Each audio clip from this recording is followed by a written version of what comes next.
Quite a while ago, I did a video on what I thought was the original sin, and it wasn't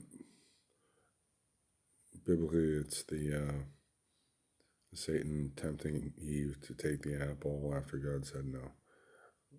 But I think it was a little more deep than that. I think it was the sin of want. All they needed was right there. They wanted to eat something; they just pick it up off the ground and eat it. But the sin of want was the big one. After that, they wanted. The first thing they did when they left the Garden of Eden was find something to wear for clothes, because prior to that, they didn't wear clothes.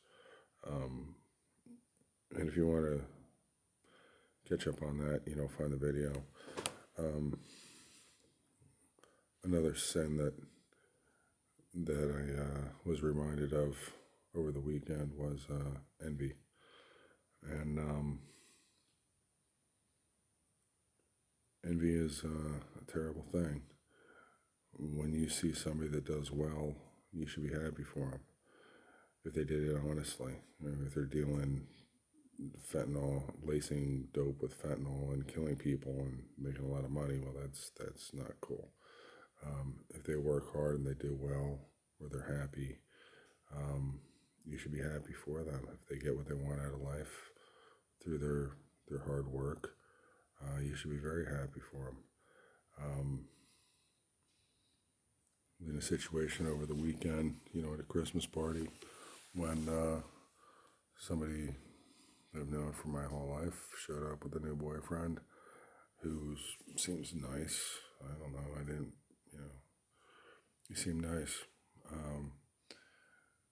But she tries to be all kinds of flashy and, look how great I'm doing. Look at all the great shit I'm doing.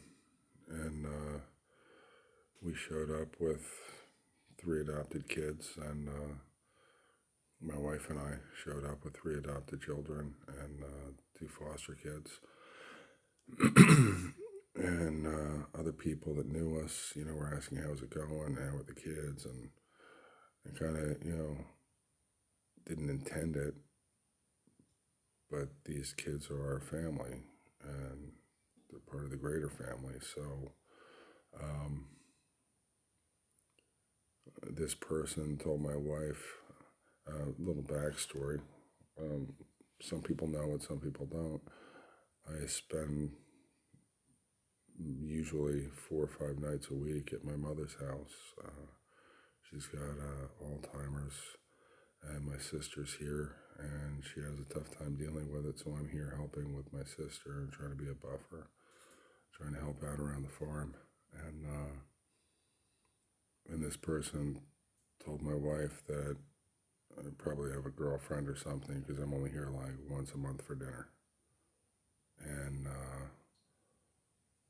so my wife confronts me and says, what the hell? I'm like, well, talk to Sarah, she's here every night. Talk to her husband, Johan, he's here every night. Talk to my mother, she's here every single night.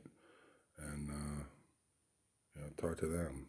Because when I call you and the donkeys are in the background hee-hawing because I pulled up to the barn and they see me and they know I'm going to give them, horse treats, I'm here. But anyway, the only thing I can chalk that up to is envy. This person planned on coming up and talking about their latest, greatest deal they made. And that's not what Christmas is about. It's not about showing off. It's about, family and getting together and, being caring and giving. And so this person tried to screw up the relationship between my wife and I and start some distrust. So that, if something goes wrong between us, then, all of a sudden she can shine. And that's pretty pathetic. My wife and I, our relationship has been together for 26 years, and it's a little bit stronger than that. I don't think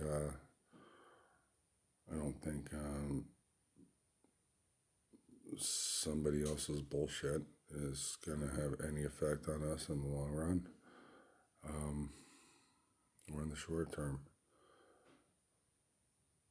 But it's a hell of a sin to carry, that you would come up with something like that and try to ruin somebody's relationship because the guy with the least money in the room has a better life.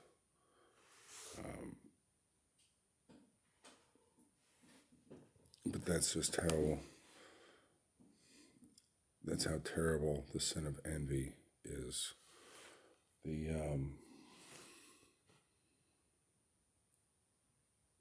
I drive old trucks because I fix my own and they're easier to work on. I don't need to be flashy when I go to work. My work stands for itself. Doesn't matter what I drive. I can drive anything, and the people that hire me know me, and I don't have to impress anybody. Somebody else, they need the new truck. They need to look like they're really great and on top of the game because maybe their work's not so good. I don't know. Maybe they're that good and they just make so much money, and that's the way it goes. Maybe they just lease their cars because it's easier to, when they break, they drop them off and grab another one.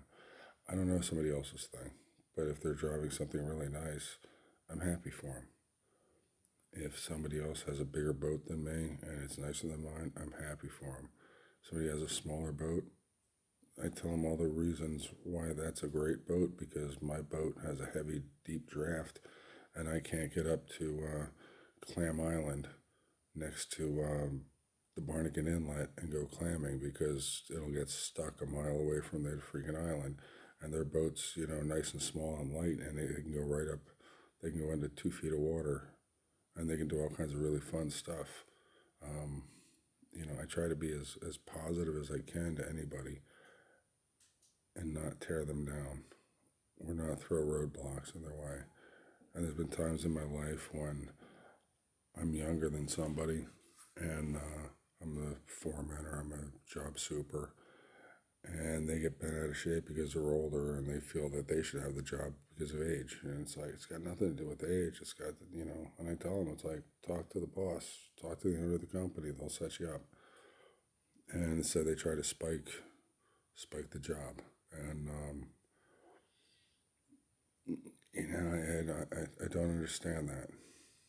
I don't understand why people can't be happy for somebody else, be happy with what they've built for themselves, and why they can't be happy for other people that have built whatever they wanted. And I don't want a lot of material things.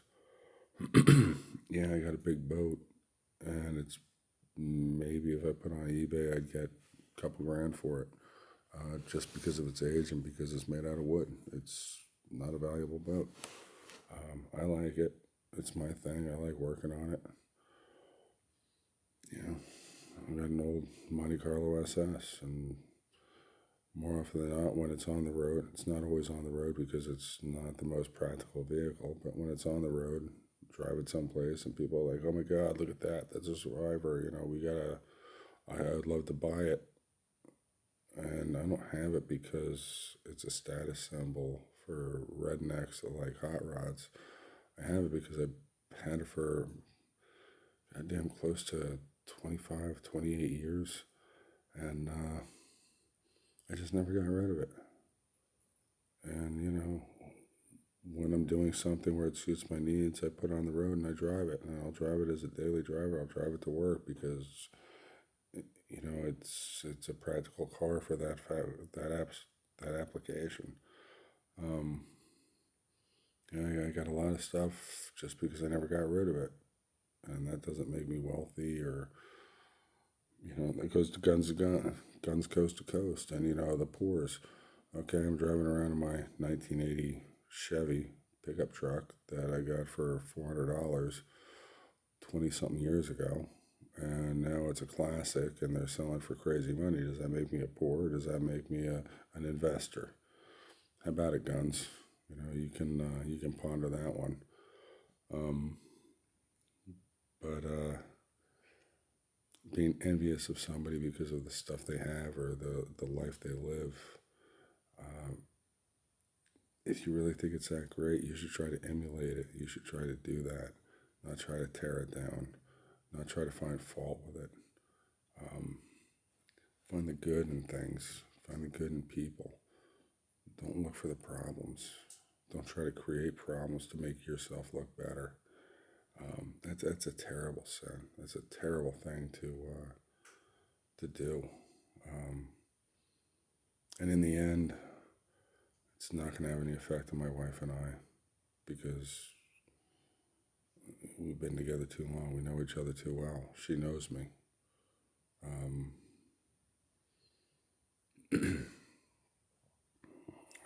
don't know. I can't comprehend why somebody thinks tearing down is better than building up. But that's my thoughts for the night. And y'all have a great night.